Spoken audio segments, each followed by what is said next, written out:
கர்த்தருடைய பரிசுத்த நாமத்துக்கு ஸ்தோத்திரம் உண்டாவதாக. 29ஆம் தேதிக்குள்ள தேவ வார்த்தை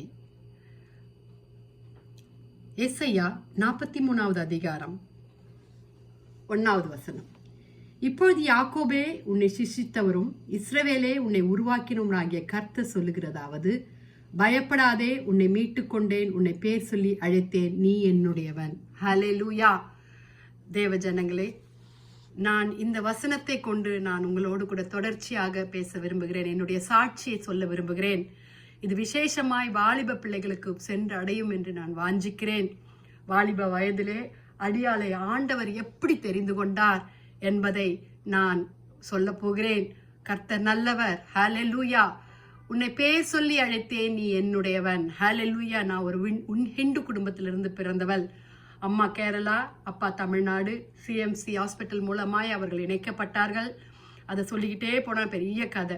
ஆனால் ஹிந்து ஃபேமிலி, அம்மா நாயர் ஃபேமிலி, அப்பா முதலியார் ஃபேமிலி. அப்படியாக இருக்கும்பொழுது நாங்கள் ஃபர்ஸ்ட் ஜெனரேஷன் கிறிஸ்டியனாய் ஆண்டவர் என்னை தெரிந்து கொண்டார் முதலிலே. ஹல்லேலூயா. எங்கள் மத்தியில் எங்கள் வீட்டுக்கு பக்கத்தில் எல்லாரும் கிறிஸ்டியன்ஸாக இருப்பாங்க. ஃபாரின் கண்ட்ரீஸில் ஒர்க் பண்ணுவாங்க.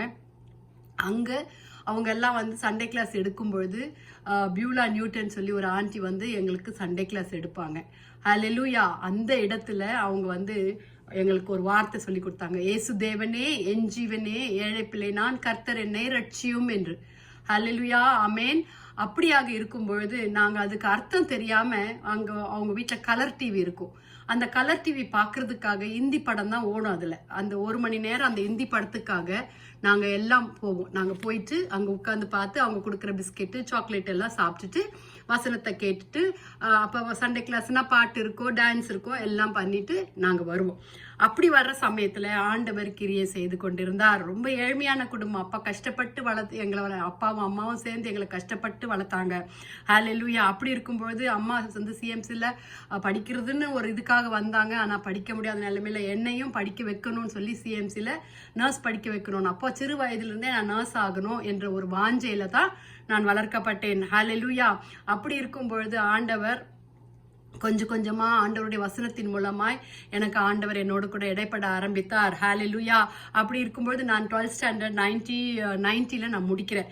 அப்படி முடிக்கும் பொழுது எனக்கு முடிச்ச உடனே நல்ல மதிப்பெண்ணில் தான் இருந்தது. லைக் 75% எடுத்திருந்தேன். ஆனால் சிஎம்சியில் எனக்கு நர்சிங் கிடைக்கல. அப்போ அந்த வருஷத்துல ரொம்ப சோர்ந்து போனேன். அப்போ எம்பிகேஜி பண்ணை கசம் என்ற இடத்துல நான் டீச்சர்ஸுக்கு ஹெல்ப்பாராக அங்கே போனேன்.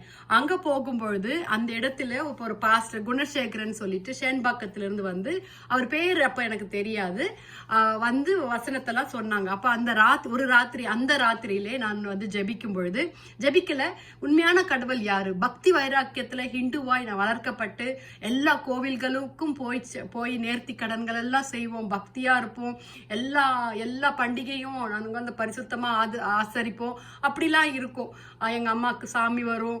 ஓகேங்களா. நான் வெறும் பெரியபாளையம் என்ற ஒரு கோயிலுக்கு மட்டும்தான் போகல, சபரிமலைக்கு போகல, மற்ற எல்லா கோயில்களுக்கும் போவோம். காலையிலானா மார்கழி மாசமானா நாங்க வெடிகாத்தால ஏஞ்சி குளிச்சுட்டு அவங்க பாகாயத் கோவில்ல போயிட்டு நாங்க அங்க ஆசரிப்போம். அப்படிலாம் வாழ்ந்துகிட்டு இருந்த என்ன ஆண்டவர் தூக்கி எடுத்தார். உன்னை பேர் சொல்லி அழைத்தேன். அந்த ராத்திரியிலே கசம் என்ற இடத்துல அந்த ராத்திரியிலே ஆண்டவர் என்னோடு கூட இடைப்பட்டார்.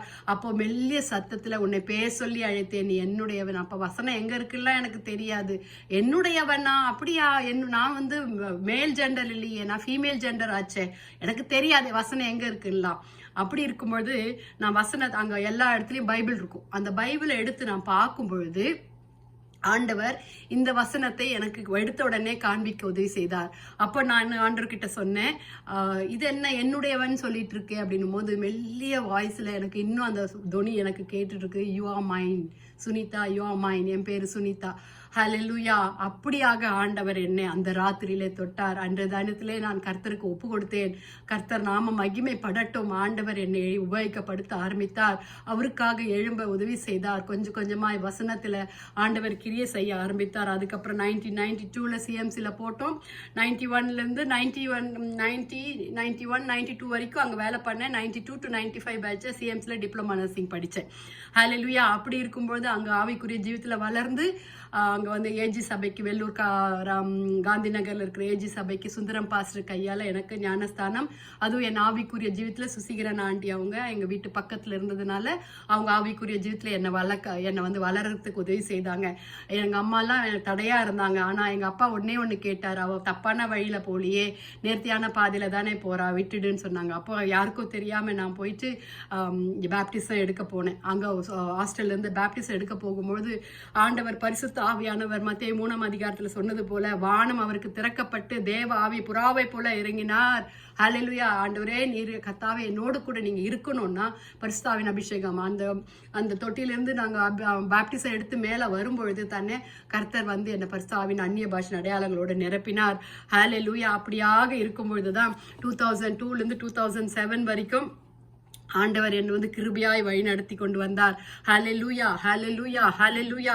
அப்படி இருக்கும்போது 2002ல நான் சவுதி தேசத்துக்கு வந்தேன். ஆனா 1999ல எனக்கு கல்யாணம் ஆயிடுச்சு. வாலிப வயசுல நமக்குள்ள எல்லா விதமான ஆசைகள், இன்ஃபாக்சுவேஷன் எல்லாமே வரும். என்ன இவங்களை கல்யாணம் பண்ணா நல்லா இருக்கும், அவங்களை கல்யாணம் பண்ணா நல்லா இருக்கும் அப்படின்னு. ஆனா ஏழ்மையான குடும்பத்தின் நிமித்தமாய், ஸ்டேட்டஸ் என்ற ஒரு பிரச்சனை நிமித்தமாய் அநேகரனால புறக்கணிக்கப்பட்டேன். ஆனாலும் என்னுடைய கணவர் அன்பு செல்வன் கேம்பஸ் சைட்ல ஒர்க் பண்ணிட்டு இருந்தாரு. அவர் என்ன பார்த்துட்டு எனக்கு இவங்க தான் வேணும்னு சொல்லி ஆண்டவருடைய சித்தத்தின்படி இந்த திருமணம், எனக்கு பிடிக்கலனாலும் ஆண்டவருடைய சித்தத்தின்படி இந்த திருமணம் நடந்தது. அதன் பிரகாரமா என் கர்த்தர் எனக்கு ஒரு பெண் குழந்தையை தந்தார். ஹல்லேலூயா. கர்த்தருடைய நாம மாத்திரம் மகிமைப்படட்டும். தாமே இந்த சாட்சியை தொடர்ந்து இனி வரும் காலங்களில நான் என்னுடைய சாட்சியை தான் உங்க எல்லார்கிட்டயும் நான் பகிர்ந்து கொள்ள போறேன். பாவத்திலிருந்து வீண்டெடுத்த கர்த்தர், உன்னை பேர் சொல்லி அழைத்தேன். ஒவ்வொரு வாலிப பிள்ளைகளுக்கும் நான் சொல்றேன், உண்மையை பேர் சொல்லி அவர் உள்ளங்கையில ஏந்தி இருக்கிறார். நம்ம ஜெபிப்போமா? கிருபையுள்ள கர்த்தாவே, என்னுடைய சாட்சியை உங்களுடைய கருத்துல ஒப்பு கொடுக்கிறோம்.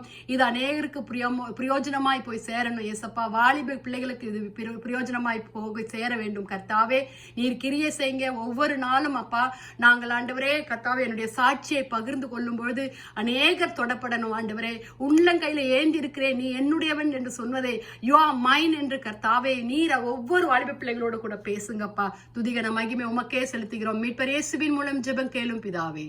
ஆமென், ஆமென். Praise the Lord, praise the Lord.